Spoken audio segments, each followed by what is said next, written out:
Salut à toi et bienvenue dans cette nouvelle vidéo. Aujourd'hui, je vais te montrer comment installer et configurer un mineur de Bitcoin. Donc vraiment, je vais te montrer ça pas à pas. Pour ceux qui ne savent pas ce que c'est que le minage, je vais essayer d'expliquer ça simplement. Donc le minage, c'est donner de l'énergie à un réseau, donc qui va utiliser cette énergie-là pour sécuriser donc le réseau, pour sécuriser la blockchain. Et en échange, la blockchain vous récompense en vous donnant des bitcoins pour la blockchain Bitcoin par exemple. Donc ça revient en gros à vendre son électricité en échange de bitcoin. Et en fonction du moment où vous le faites, donc en fonction de la difficulté de minage et du prix du bitcoin, ça peut être plus ou moins rentable de vendre son électricité au réseau Bitcoin. Donc moi, même en cette période de bear market, je continue à m'informer, à me documenter, à investir dans les crypto-monnaies. Pourquoi? Tout simplement parce que c'est le moment où les crypto-monnaies, où les composants qui vont permettre de miner ces crypto-monnaies, donc les cartes mères, les cartes graphiques, les ASICs, etc. C'est à ce moment-là qu'ils sont les moins chers. Et si tu investis en période de bear market, en période de baisse, tu vas profiter de cet investissement lorsque les cours vont monter, voire exploser. Comme on dit, il faut acheter la peur pour vendre l'euphorie. Donc pour revenir au sujet de la vidéo, donc aujourd'hui j'ai reçu mon ASICS Antminer S9, donc c'est un ASICS d'ancienne génération, donc il faudra pas s'attendre à faire de grosses rentabilités avec. Je l'ai acheté surtout pour, je l'ai acheté pour 3 fois rien, mais c'était surtout pour tester le fournisseur et voir si je pouvais m'aventurer avec lui sur des ASICS nouvelle génération qui vont permettre de faire du coup plus de rentabilité. Donc dans cette vidéo, on va déballer, j'ai reçu le colis aujourd'hui, je l'ai même pas encore déballé, donc on va déballer ensemble le ASIC, voir son état. Donc faut savoir que il est d'occasion, donc il a été utilisé environ 6 mois d'après le fournisseur. Donc on va voir son état et puis je te montre pas à pas comment installer ce ASIC, comment le configurer pour qu'il commence du coup à miner des bitcoins dans une de mes adresses. Et pour finir, on s'intéressera à la rentabilité pour voir si, donc avec les prix actuels et la difficulté de minage actuelle, est-ce que cette opération est rentable pour moi ou non. Donc sans plus attendre, je te propose de commencer par le déballage du colis. Allez, c'est parti.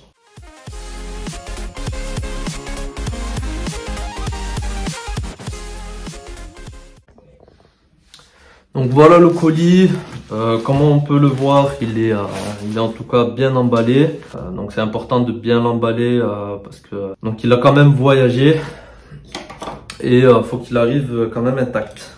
Donc on va le déballer.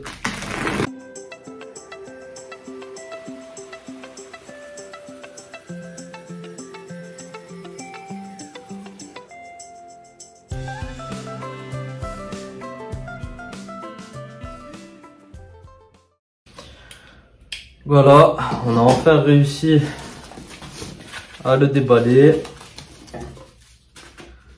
Donc en tout cas, au niveau du transport, je pense qu'il n'y a pas eu de problème. Il faut savoir que les ASICs sont composés de 2 blocs. Donc une partie, donc c'est le mineur où tu auras tous les processeurs, toutes les cartes graphiques à l'intérieur, etc. Et puis l'autre partie correspond à l'alimentation. Donc là, ici, on a l'alimentation.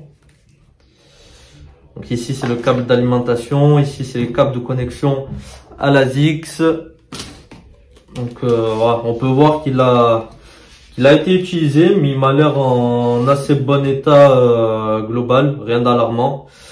À l'intérieur, ça m'a l'air aussi propre. Donc voilà, pas mal. Je suis pas déçu, en tout cas première impression, pas très, enfin, première bonne impression en tout cas. Hop. Donc là on a le mineur. Donc là il a bien été protégé, donc avec les 2 ventilateurs, donc l'entrée et la sortie d'air. Donc voilà, on peut voir qu'il a quand même servi, hein. Il est pas neuf, mais en bon état global, je dirais. Bon, je te propose de passer à l'installation. Donc on se retrouve pour l'installation. Donc là, faut bien comprendre qu'on a deux parties, l'alimentation et ensuite le bloc de minage. Donc là, j'ai branché ici le câble d'alimentation à l'alimentation. Ici, ça c'est des câbles PCI, donc ils étaient déjà branchés. Donc tous ces câbles là, donc on en a 10 au total. Donc on va en brancher 9 ici et puis un ici pour l'alimentation. Donc là, j'ai branché aussi ces câbles, donc il y en avait 3, je les ai mis chacune dans un port et puis voilà, je pense que c'est tout ce qu'il y a à faire. C'est pas très compliqué, donc l'avantage avec les ASICS, c'est qu'elles sont très faciles à installer. Donc là c'est parti, on commence l'installation. Donc on va brancher les câbles.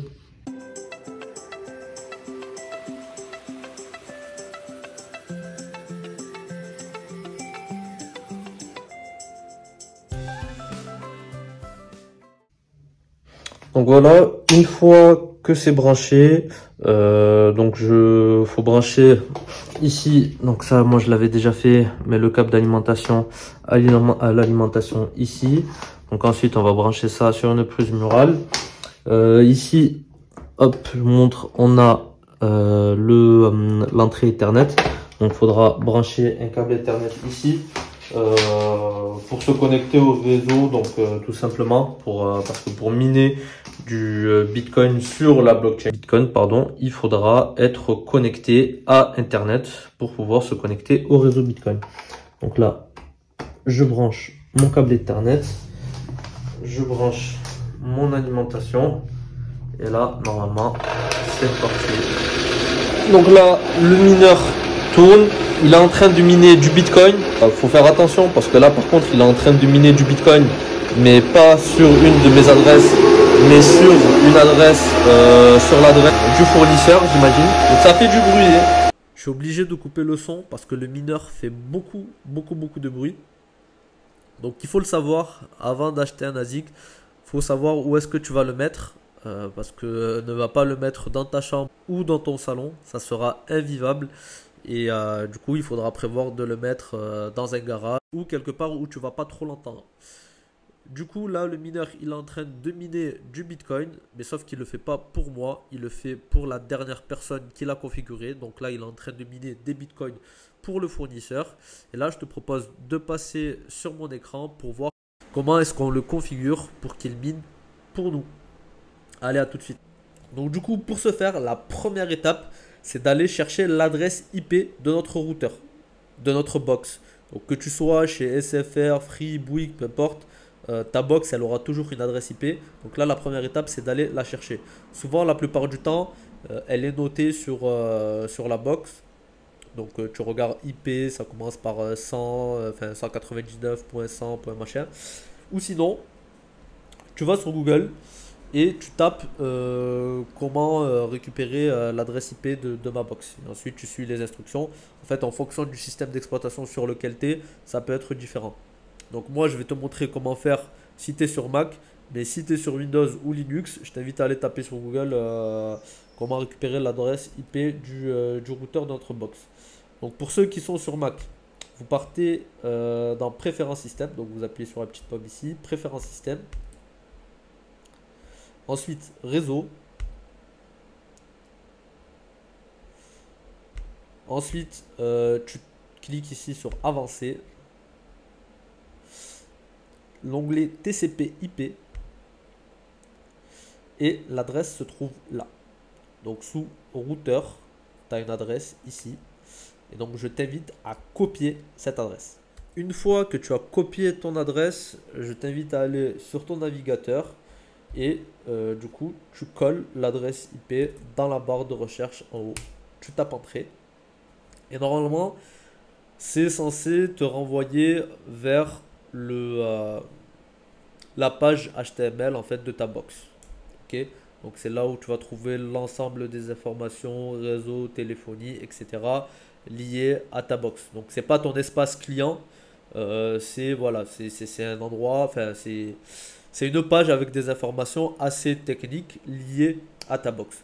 Nous, ce qui nous intéresse maintenant, c'est de récupérer l'adresse IP de notre mineur. Donc en fait, pour récupérer l'adresse IP de notre mineur, on est obligé de passer par cette page-là. Donc c'est pour ça qu'on est ici. Et là, ce qu'on cherche, c'est l'adresse IP du mineur. Attention, il faut que le mineur soit connecté avec un câble Ethernet à ta box. S'il n'est pas connecté avec un câble Ethernet à ta box, tu ne le détecteras pas et tu risques de ne pas le voir ici. Donc pour cela, tu viens ici dans réseau V4. Bon, en fonction de ton opérateur, tu peux avoir une page plus ou moins différente. Mais l'idée en fait, c'est d'aller voir tous les postes qui sont connectés à ta box. Donc du coup là, tu vas sur par exemple réseau V4. Moi, avant d'y accéder, je dois me connecter. Donc là, on me dit d'appuyer 5 secondes sur le bouton WPS. Donc je vais le faire tout de suite et je reviens. Voilà, donc là, je dois cliquer sur continuer. Et donc là, je suis sur réseau V4. Et ici, j'ai l'ensemble des appareils qui sont connectés à mon réseau. Donc j'ai mon MacBook, j'ai mon téléphone, le téléphone à ma femme. Voilà, donc j'ai le miner ici. Donc j'ai aussi un rig qui est connecté. Si tu veux, si ça t'intéresse, je peux te faire une vidéo de présentation de mon rig de minage. Mais j'ai mon mineur du coup de Bitcoin, mon ASIC, qui est aussi connecté. Et là, dans la colonne adresse IP, je retrouve l'adresse IP de mon ASIC. Donc ça, c'est l'information que je recherchais. Je la copie. Et pareil, je repars sur le navigateur et je la colle dans la barre de recherche en haut. Je tape entrée et je me retrouve sur la page HTML de mon ASIC, donc qui est connecté au réseau. Et là, dans cette page-là, je peux retrouver l'ensemble des informations de mon ASIC. Donc le type d'ASIC, le modèle, donc la configuration. Donc on reviendra sur ça après. Le statut, donc combien il a en taux de hachage. Mais je peux même retrouver les températures. Donc là, ils sont déjà en train de tourner. Donc on peut voir voilà, qu'ils ont une certaine température. Donc voilà, je peux retrouver pas mal d'informations dans cette partie-là. Même la vitesse de rotation de mes ventilateurs. Bon, voilà. On a pas mal d'informations techniques ici, mais ce qui nous intéresse surtout, c'est cette partie-là, mineur configuration.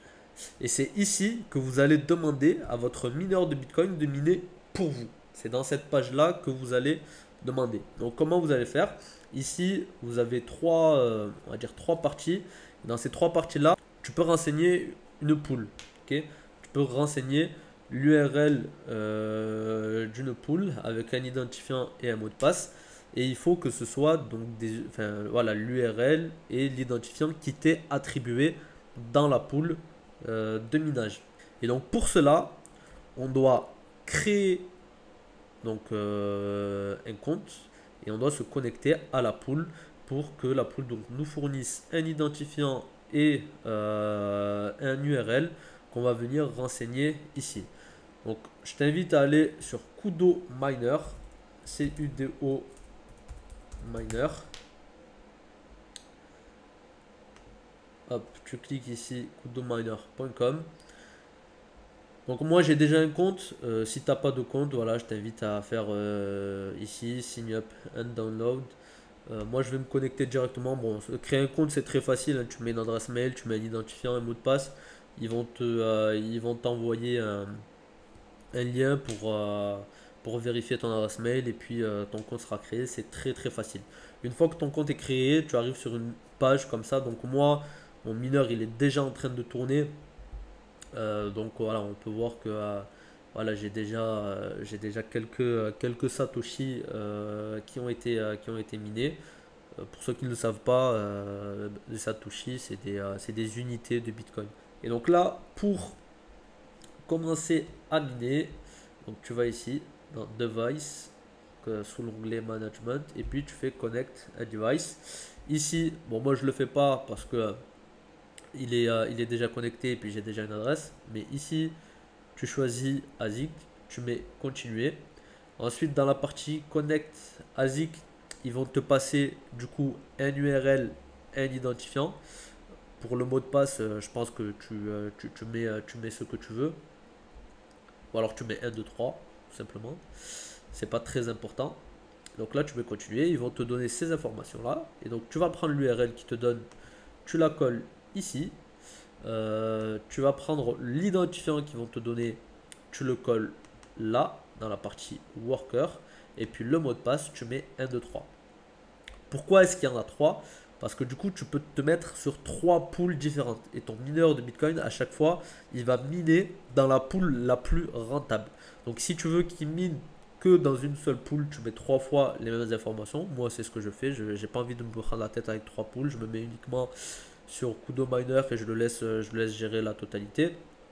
Mais si tu veux tester plusieurs poules, voilà, tu peux rentrer 3 informations différentes et à chaque fois le mineur va miner dans la poule la plus rentable à l'instant T. Et donc à partir de ce moment-là, tu redémarres ton ASIC, tu le lances et puis normalement il va commencer à miner pour toi. Pour vérifier, tu vas dans Home ici et tu regardes que tu as bien quelques Satoshi qui commencent à s'afficher ici, que la courbe ici bleue remonte, que ici tu es bien running 1, donc si tu as un ASIC qui tourne, tu en auras un ici, si tu en as plusieurs, 2, 3, ben, tu auras autant de ASIC qui tournent que le numéro qui va s'afficher ici. Pour, ah oui, très important aussi, il faut configurer un wallet. Donc pour recevoir tes bitcoins dessus. Donc pour ça, tu viens ici dans la partie wallet, add a new wallet. Là, tu sélectionnes. Donc si tu mines de l'Ethereum, tu mets un wallet Ethereum. Si tu mines du Bitcoin, tu mets un wallet Bitcoin. Donc là, Bitcoin, la name, donc le nom de ton wallet. Et puis ici, tu mets l'adresse de ton wallet Bitcoin. Je t'invite à mettre une adresse que tu possèdes, sur laquelle tu as la main dessus. Donc tu possèdes la clé privée qui va avec.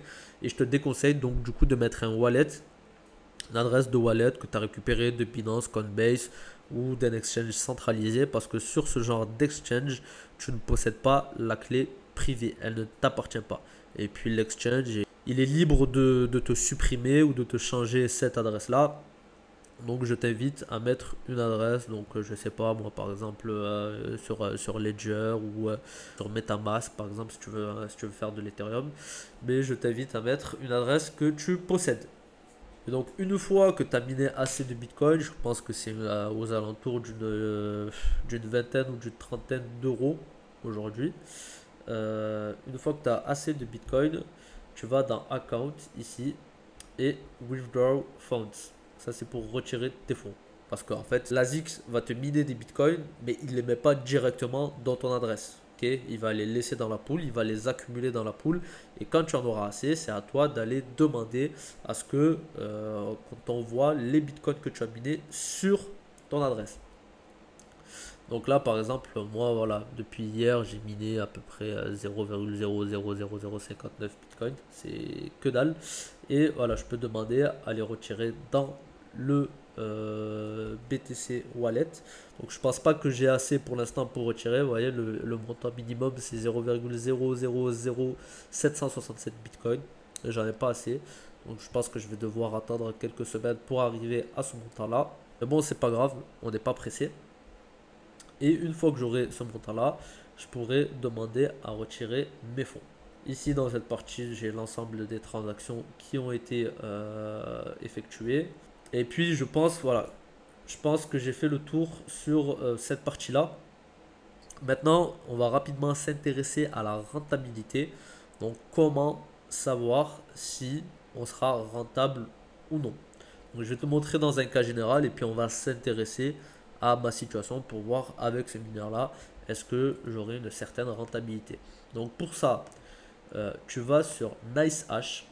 Donc, tu tapes sur ta barre de recherche nicehash.com et tu vas ici vérifier vos bénéfices. Donc là, on est sur des ASICS. Donc on va sélectionner ici sélection manuelle. Donc on va sélectionner le matériel directement.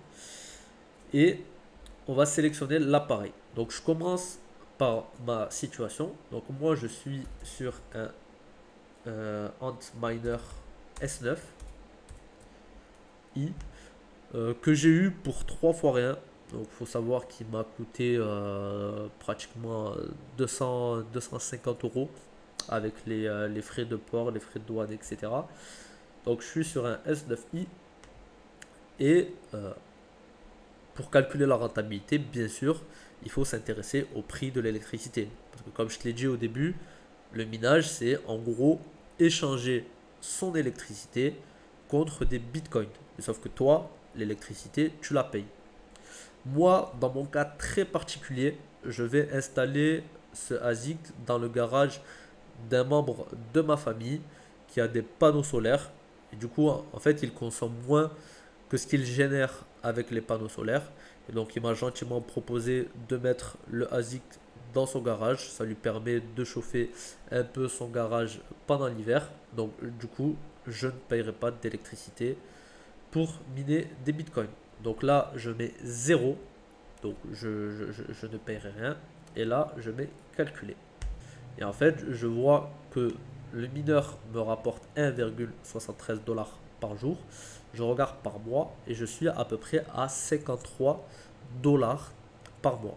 Donc, étant donné que j'ai acheté le mineur environ 250 euros, je serai rentabilisé au bout de 5 mois, 6 mois.